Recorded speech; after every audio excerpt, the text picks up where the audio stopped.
Greetings friends, Brickey here with the post-decon tradition of every year. Me and some of my art friends, we take an all-day rip at Disneyland. And you know what I do when I got people in from out of town? I steal their magic. It's an all-day rip with me and my buds. Let's do this. Maybe you've heard me say it, but don't quite know what it means. What does it mean to steal your friend's magic? And what's the best way, as a Disneyland insider, to share the magic with your out-of-town friends and family? People that haven't been as lucky as you to rip the park so many times, that only have one day inside of Disneyland to make the most of their once-in-a-year or once-in-a-lifetime visit. Today, I want to share all of that information with you, as well as the good times that I had with my friends. The first thing I like to do when I'm hosting a tour around Disneyland, I like to start off with a vibe ride. One that sets the tone that this isn't a roller coaster park. Friends, this is the town of Disneyland. And riding the Disneyland train or the Mark Twain is an easy, quick win of a ride. Low wait times, guaranteed to get on, where you look out on the stage and see all the other folks, just like you, that have escaped the real world for a day and entered the world of yesterday, tomorrow, and fantasy. Where in the quiet, you can share some fun facts about the origin of Fowler's Harbor, the hidden bat cave that's the Phantasmic Warehouse. Disneyland can feel like it belongs just to you and your friends, but there's always another log that's coming along, full of folks having the same fun that we're having. So I like to make sure not to talk over the rides or be too loud. Being a citizen of Disneyland is a state of mind and behavior. And yeah, sometimes I do get a little choked up, seeing people that I love fall in love with the place that I love. And that's why I like to start off with the train of the Twain, so they can see all of it and better understand my love of this magic place, but get excited that today it all belongs to them. Well, until the next train pulls through the station and makes this promise to another family or group of friends.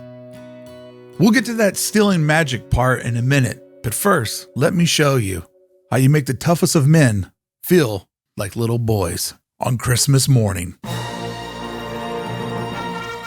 Boba Fett was an outsider, an outlaw, a bounty hunter, a bad guy, and as cool as hell. We come from a generation where you had to mail off to get Boba Fett. That's how outside of the system he was. Nearly every guy my age loved this character. And seeing him in real life, it's, well, to put it mildly, intimidating. Seeing this epic hero materialize in front of your own eyes, remembering all the adventures you went on together, it takes you back.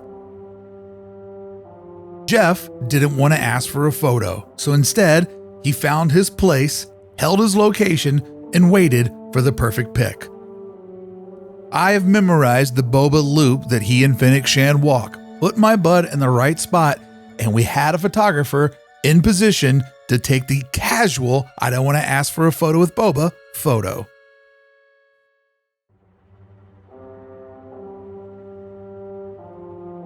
J.C. Richards, though, when asked a question by Boba, froze like a deer in headlights. A guy who loves to talk about Disneyland was left speechless in front of his hero. Characters bring a magic and a memory that lasts longer than most rides. Find who your friends loved as a kid and make sure they meet that memory. Winnie the Pooh is another quick win of a ride. It has the best classic Disneyland dark ride queue, where you're outside walking along a creek and enjoying all the subtle details planted along the way. The first thing I did when we got through the gate was I got our Genie Plus selections made. I opt to spend the money on Genie Plus and upgrade when I have people in from out of town, because you do get more rides in, but more importantly, more time to discover and less time waiting. And many times, waiting in line's not as short and pleasant as this one. The first thing I did was not pick the earliest ride selection, but instead, I chose the ride they wanted to ride the most, locking in a guaranteed win. You can't make your next Genie Plus selection for 2 hours, and taking a 20-minute pit stop for this fun little ride, walking and talking our way through Star Wars Galaxy's Edge, was about the exact amount of time that we would have spent standing in line for their most important pick of the day.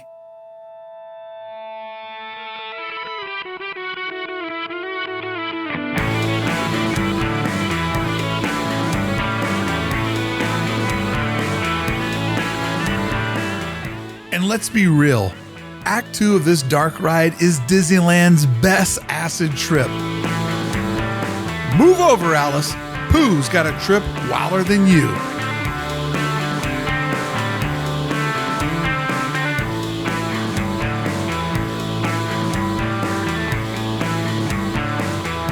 It's hard not to love the artistry of these practical effects and well-curated vignettes.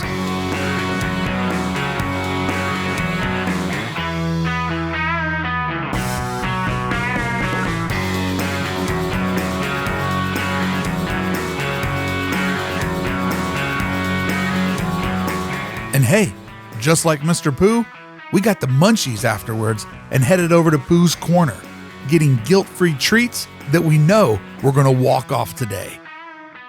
All of this fun being spent instead of spending time in line, which I would say is money well spent when you only have so many Disneyland hours in a day.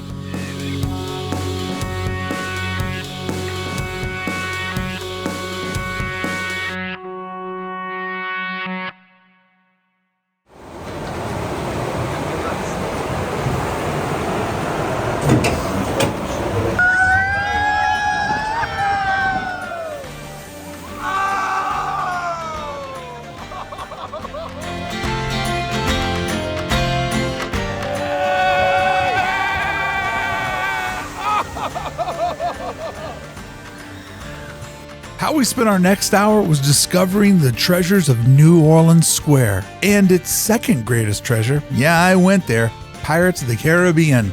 And if you're clever, you'll notice this hack. To make the most of my friend's time, Twain, Star Wars Galaxy's Edge, Pooh's Corner, New Orleans Square, Pirates, we are carefully knocking out one piece of the west end of Disneyland at a carefully selected time. Early in the day with reasonable wait times, and most importantly, not wasting our time zigzagging around the park on long walks while navigating through crowded walkways. The best way to kill the vibe early on a long day. Disneyland is a marathon. It's not a sprint.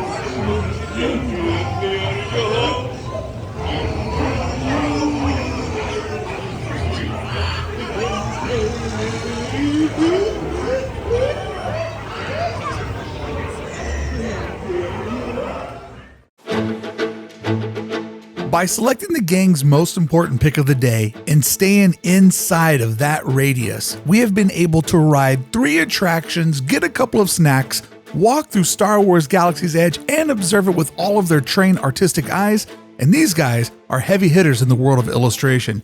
Disney, G.I. Joe, Metallica. You've seen their work out in the world. We have had a great time, and it's all about not only time management, but positioning. Picking an area of the park where there's lots of things that you love that all live close together. Also, early wins set the vibe early that today is going to be the best day ever. We'll encounter some long walks and wait times later in the day, but by then, happiness has already taken over the mindset of the day, and anything that goes wrong is just part of the day's legend. My greatest suggestion when hosting, find your corner of the park. Work it efficiently, let people know, hey, we'll do Guardians later in the day, but for now, this is easier and way more fun.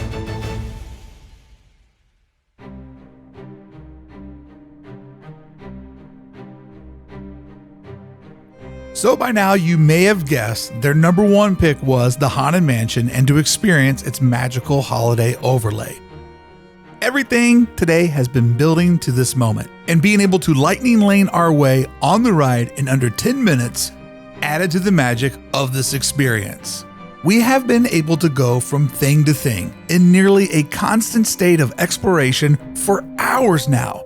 And friends, happiness is contagious. It's your responsibility to set the mood, because being a bum out might be even more contagious. It is the happiest place on earth, but that happiness is not guaranteed. You have to do your part too. And having a great park navigation strategy stacks those odds in your favor. I've seen too many people get focused on, I want this snack, or I want to buy this item, or I want to ride this ride right now, spending countless footsteps and energy going from one corner of the park all the way over to the next, getting stuck at the gates and parade traffic, and generally just blowing their precious park time while losing their spirit all along the way on a fool's errand. I always start the day by asking everyone what's most important to you, and then they see me write it in my phone, and I promise them it will happen when the time is right. And look, I'm full on Disneyland psycho. My friends and family know my knowledge is seldom matched. They trust me to get it all done, and I trust them to have a good time and be a team player. Time! Welcome to my Christmas delight. Look, Zero, I think they like our Christmas. Have you been naughty or nice?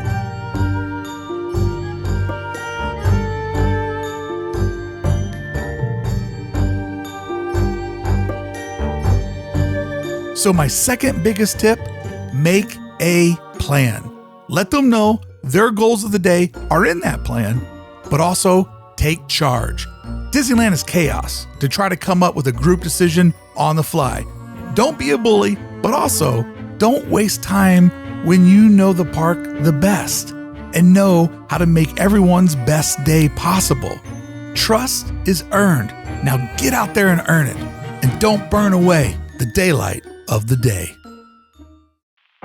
We have our next Genie Plus selection already locked and loaded, and now that their number one attraction has already been achieved, I'm going geography-based selections to keep the day consistently consistent. So why not ride the Jungle Cruise? It's right in this area, and it brings me to my next tip. It's not all about you. I personally hate this ride, and I'll need that skipper to use that cap gun to put me out of my misery 3 puns into the cruise. I find this ride to be a cringe fest of the highest level. But you know what? My friends have never floated along the Nile, circling the islands of Manhattan and Catalina. They should discover for themselves if they enjoy this opening day classic, one of the largest rides to ever exist inside the berm of Disneyland, the first attraction to have adults in mind, catering to a different time when travel was way more of a luxury than it is today, and part of the park celebrating Walt's True Life Adventure series that helped him still hold the record today for most Oscars ever won. You see, it's not all about you. It's about Disneyland, and don't let your bias rob your loved ones of getting to experience the details of the park. It's great to ask what they haven't done before and fit a couple of those items in the downtimes of the day. After all, we upgraded our tickets to get in more adventure, so giving them this adventurous jungle cruise is better than standing in a line of the same amount of time. And now I'm going to do you the favor I wish they'd do for me. I'm going to shut up and let you enjoy the Jungle Cruise in silence, the way I think it was meant to be.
So in short, put your guest needs ahead of your own. It's their day, not yours. You have many Disney days over them. That's why you're the expert.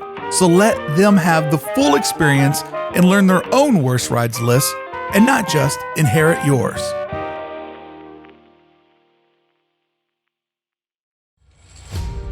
With some time to kill and not wanting to cross the dreaded parade route, this brings me to my next tip. Surprise them.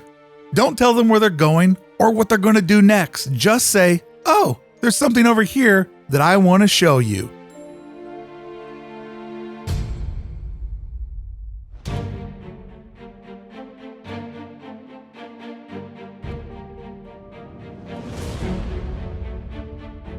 The Sleeping Beauty Castle walkthrough is a pleasant surprise, and my friends all loved it.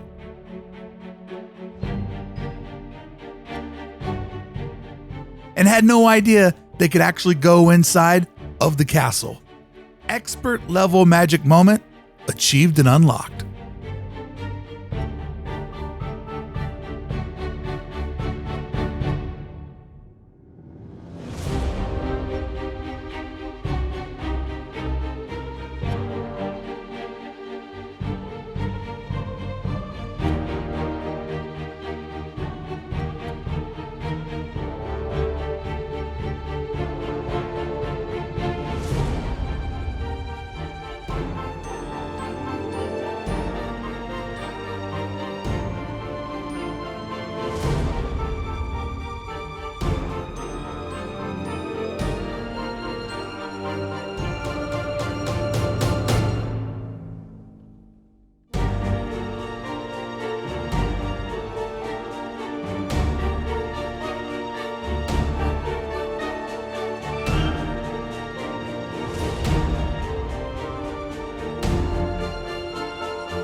Use your knowledge of the park to surprise your loved ones. It might end up being their favorite part of the day and yours as well.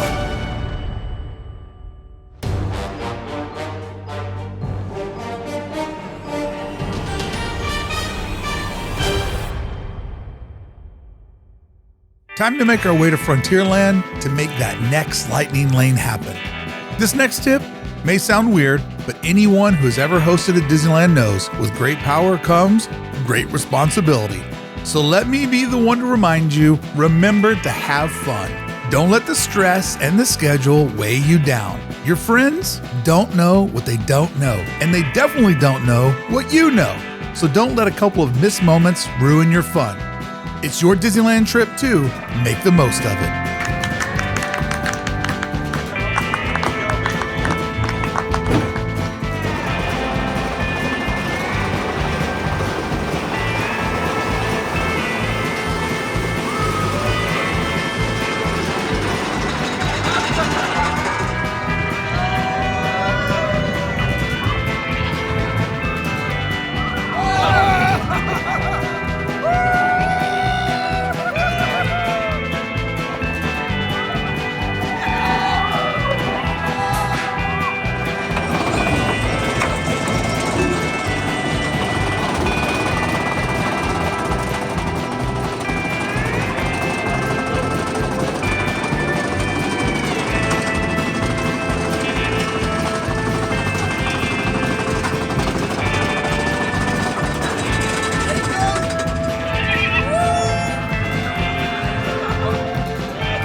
On our first visit to Star Wars Galaxy's Edge, sadly, we struck out on getting to see Mando and Grogu.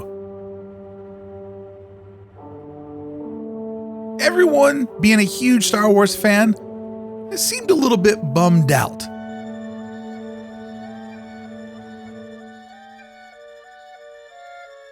But I played it cool and kept a mental note on what it seemed that this moment meant to them. And I made sure that when we returned for our Rise ride time, that we made this happen.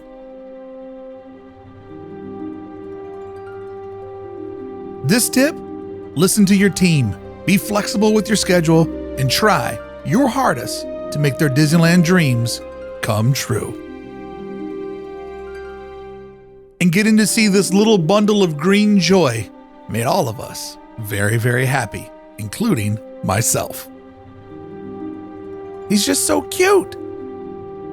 And our last ride of the video brings me to what I promised you at the beginning of the video. I would explain how to steal your friends and family's magic. If you have indeed ripped Disneyland several times, you have seen it all and probably, my friend, done it all. You have all of your amazing memories, but sadly, you have lost your first times. And the first time is always the best time. Finding the hidden Disneyland surprises that are embedded in every attraction, every land, and nearly every building on property. The surprise is only a surprise on that very first time. And then it becomes part of Disneyland's story. How you steal your friend's magic requires a little skill called empathy. Don't spoil anything for them. Don't explain anything to them. Tell them as little as possible and never really answer their questions. If they say something that's wrong, let them. Let them think that they are right and something totally different is getting ready to happen than what is actually going to happen. Lead them to magic moments, but let them unopen the surprise. And when you know that it's getting ready to happen, watch them, not the ride. Watch them, not the surprise. Watch them because they are the magic. And seeing their smiles, hearing their laughter, watching their amazement, and from time to time, feeling their tears. It will make their experience part of yours. Your magic will get stronger. Seeing it through their eyes will allow you to see it again, to see it like you did the very first time. When it wasn't a legend or lore, but a surprise. And that's the true meaning of Christmas and Disneyland.